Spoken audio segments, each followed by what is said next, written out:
My cat, Kevin, is an idiot.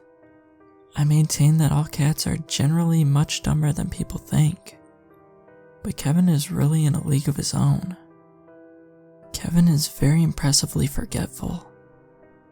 About once a week, he'll forget where the door outside is, and meow with an increasing urgency at a bare patch of wall. He'll look at me frantically, plaintively, hurt that I'm just standing there when he is so desperately in need. My wife, Amy, installed a cat door for Kevin. He's got about an 80% success rate with it. When the weather is bad, he'll go through it, come back and glare at us, then meow at us to open the door in the hopes that he'll have better luck. Occasionally, he'll forget how to use the cat door immediately after walking out of it. He'll go through, change his mind, then beg until we open the whole door to let him back in. My favorite Kevin moment came one evening when Amy and I were sitting on the couch reading. Amy nudged me and pointed to the table across the room. Kevin was idly batting a half glass of water. As I moved to stop him, Amy whispered, "Wait, let's see how this plays out." Kevin kept pushing the glass, but you could tell that his heart wasn't really in it. He was lying down, half asleep. Inevitably, the glass fell and made a deep thudding sound on the carpet floor. Based on Kevin's startled reaction, you'd have thought that a nuclear warhead had gone off. He sprang a full 5 feet in backwards through the air and landed on top of the open bathroom door, which began to slowly close. Realizing his predicament, Kevin began hissing at the slowly approaching door frame while holding onto the door for dear life. At this point, Amy couldn't stand it any longer and ran to stop the door and helped Kevin down. One of the many ways Kevin shows his affection is by bringing us gifts which, naturally, he tends to deposit in our shoes. Fortunately for the local wildlife, and well, us, Kevin is not a skilled hunter, nor is he especially picky. He'll generally find whatever convenient, vaguely prey-sized object he can and present it as a glorious conquest. Golf balls are a particular favorite of his. We don't know why. I don't play golf. Amy doesn't play golf. None of our neighbors play golf. We honestly don't know where he finds them. During the summer, Kevin thrives on local cookouts, regularly bringing us watermelon rinds or half-eaten chicken wings, which I guess is technically catching a bird. In the fall, Kevin brings us Halloween decorations, little skeletons, little rubber bats, which hey, closer, right? Thus I was not completely surprised, not initially at least, when I found the severed finger in my shoe. For a fraction of a second, I tried to convince myself that it was just another decoration. It wasn't. It was too heavy, too solid, too real. It smelt of copper and a hint of something darker. Wordlessly, I showed it to Amy. What if Kevin killed someone? Amy said, her eyes very wide. We were interrupted by a muffled meowing coming from the kitchen. Kevin had once again managed to wedge himself between the refrigerator and the wall and didn't realize that he could simply back out. I helped him out. 30 seconds later, he was right back in there, and the muffled meowing resumed. Honestly, if someone was killed by Kevin, They probably deserve to die. Fair, I'll call the police.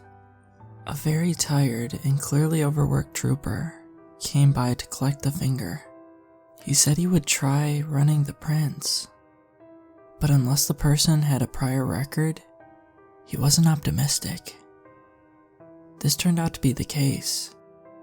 He told us that the police would look into it, but really, what could they do? No one had reported missing any fingers, and they had plenty of cases with actual victims to investigate. Kevin had also managed to vomit on his lap during his 10-minute visit to our house, which had the expected effect on his attitude towards us.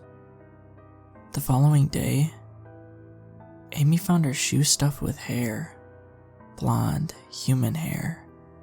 We called the police again, and the same tired trooper came to collect it and tell us not to worry. The police were looking into it. When I found the ear the next day, he told us to put it in a Ziploc bag and stick it in our fridge. He said he was tired of coming by every day and said he'd stop by in about a week to pick it up. All of the body parts at once. We were not pleased by his lack of urgency. Amy decided to take matters into her own hands. It's a kitty cam. We put it on Kevin's collar. Then we can pull the video and see what he's been up to. I'm getting tired of throwing out my shoes. You've been throwing out your shoes, I replied. You found an ear in your shoe, and you kept wearing them? I mean, the ear looked healthy enough. It didn't look infected or anything. What do you think, I'm gonna catch severed ear from my shoe? Amy, speechless, rubbed her temples and decided to ignore me. We hooked up Kevin's camera, tossed him outside and waited for him to do his thing. At about midnight, he came back, and we plugged his camera into the computer to watch the show. Out of respect for his privacy, I won't divulge the irrelevant events of Kevin's evening. Let's just say he fell off 2 different roofs during unrelated incidents over the course of an hour, and leave it at that. Then, at around 11:30, we watched Kevin crawl into the basement of an old, long abandoned house a few streets over. It was dark, but the camera was designed to work at night, so we got a decent green-hued picture. Kevin moved with purpose. He daintily climbed down a pile of rubble from the crack in the wall that he had entered through. He jumped up on a table in the center of the room. The table was heavily stained, though in the green glow of the kitty cam, it was impossible to tell what it was. Near the stain was a big, ugly cleaver, the kind someone might use to cut off a finger or an ear. It, too, was stained, a deep, dark green. Kevin inspected the stain with an unsettling intensity. We couldn't see his face, but he appeared to smell it. It looked like he gave it a few licks for good measure. He then lay down on top of the stain. Amy looked down to her lap, where Kevin was sitting and purring contently, and shooed him off with a small disgusted noise. Kevin in the video began idly batting the cleaver. With each bat, it moved closer to the edge of the table. Closer, closer, until inevitably, it fell off and made a metallic clanging sound, magnified by silence in the old house. The events of the next few seconds remain unclear. Kevin, startled by the sound, sprang into the air. He was then attacked by zombies. This seems unlikely. but the screen clearly showed two hollow-eyed figures grabbing at him, their eyes and teeth shining in the greenish night mode light. One was bald, the other had a dark stain running down the left side of its face. They emitted a horrible hissing sound, but he sprung out of what turned out to be a cage. We saw a clear shot of Kevin watching them as they tried to grab him through the bars to get him to where he sat watching them, just a few inches out of reach. Kevin watched for a full minute before the zombies realized the futility of trying to get him. At this point, Kevin padded over to one of the blank walls and began meowing. We then heard a male voice. "It's a cat," followed by a female voice. "Maybe we can put a note on it or something." Kevin let out a long, desperate meow. The male continued. "What is it doing? Is it trying to wake him up?" "Kitty, shut up." The female voice. "I don't understand how he found his way in here. Why doesn't he just leave the same way?" Kevin again let out a long, desperate meow. Kevin looked over at the non-zombies, clearly irritated that they were ignoring his cries. No longer terrifying, they looked scared and confused. They were desperately trying to shush him. Kevin would not be shushed. At this point in the video, a loud periodic thudding of heavy footsteps became increasingly audible. Hearing them, the two people pulled back and huddled together in a corner. There was a sudden, blinding burst of light in the pitch-black basement. The camera compensated poorly, and Kevin turned to see a vague human shape in a now open doorway. Only his outline was visible against the blinding light. His very, very large outline. From tiny Kevin's vantage point, he towered like a skyscraper. Amy and I looked down to where Kevin sat on the floor, quietly chewing his foot. Without hesitation, Kevin in the video ran straight towards the light.